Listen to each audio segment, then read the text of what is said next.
To me, Sir Ridley Scott remains one of Hollywood's great mysteries. Here's a man who loves to make movies. A lot of movies. And by God, does he know how to make them look gorgeous. But whether or not the finished product is worth seeing is kind of a toss-up, especially in his later years. He somehow made both Alien and Alien Covenant. He made Thelma and Louise and also The Counselor. And in a span of 6 weeks, he somehow put out The Last Duel and House of Gucci. Sometimes he nails it on the first try, sometimes the film gets saved in the director's cut, and sometimes there's nothing worth saving. But no matter how well or poorly his latest film is received, he's too busy working on his next one. The man is a machine, even at 86. As for his latest project, while it doesn't reach the same level as its Best Picture-winning predecessor, Gladiator II manages to land in the good Ridley Scott category. I've already heard plenty of criticism lobbed its way that it's too much like the original, and yeah, from 1,000 feet up, the story outlines are pretty similar. We have a soldier taking part in a major battle to open the film, they get captured, sold into slavery, and become a gladiator, they quickly make a name for themselves with a display in a smaller arena, and eventually get caught up in a scheme to overthrow a corrupt emperor. Only this time, there's 2 of them.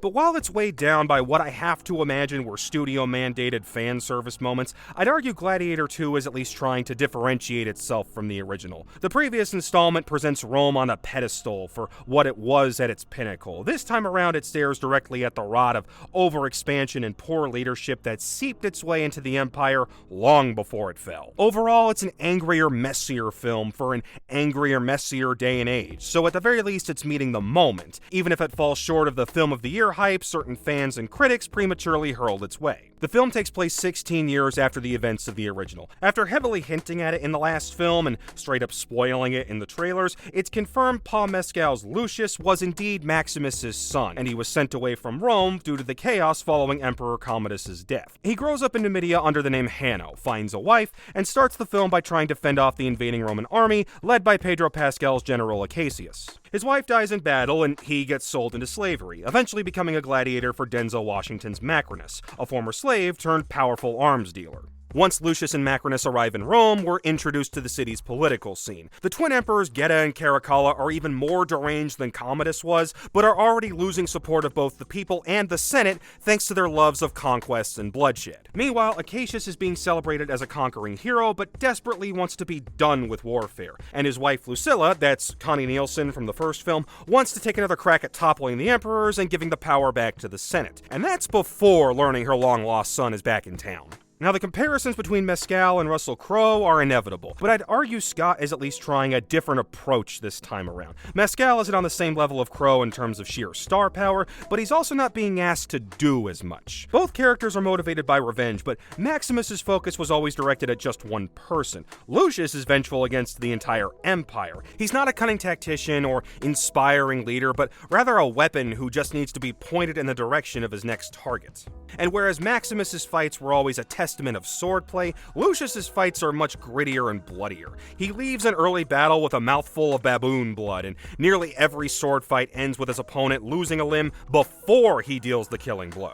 And with Lucius being so focused on violence, the political storyline falls mostly to Washington, who, in the best decision the film makes, forgoes any attempt at period-accurate dialect in favor of going full Denzel. His ability to be both swaggering and politically savvy gives his character a gravitational force, dominating every moment he's on screen. This is the best work he's put in on film in quite some time, and I'd argue the movie wouldn't work without him. As for the action scenes, I feel like Scott went out of his way to top what came before. Instead of a fight in snow-covered Germania, we get an opening battle centered around invading warships attacking a coastal city. Instead of a gladiator utilizing 2 tigers, we get a mace-wielding powerlifter riding on the back of a rhinoceros. And we get a ship battle inside of a flooded coliseum with hungry sharks circling the waters. And if you're hung up on historical inaccuracies, go outside, nerd. Get out. Go.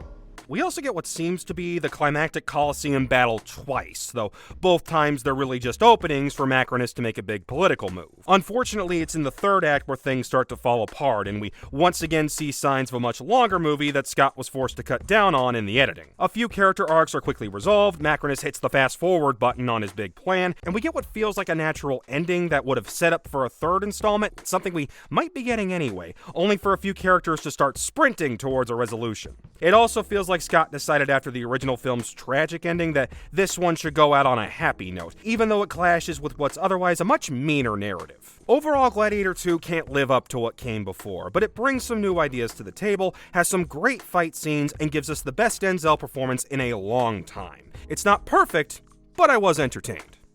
Thanks for watching.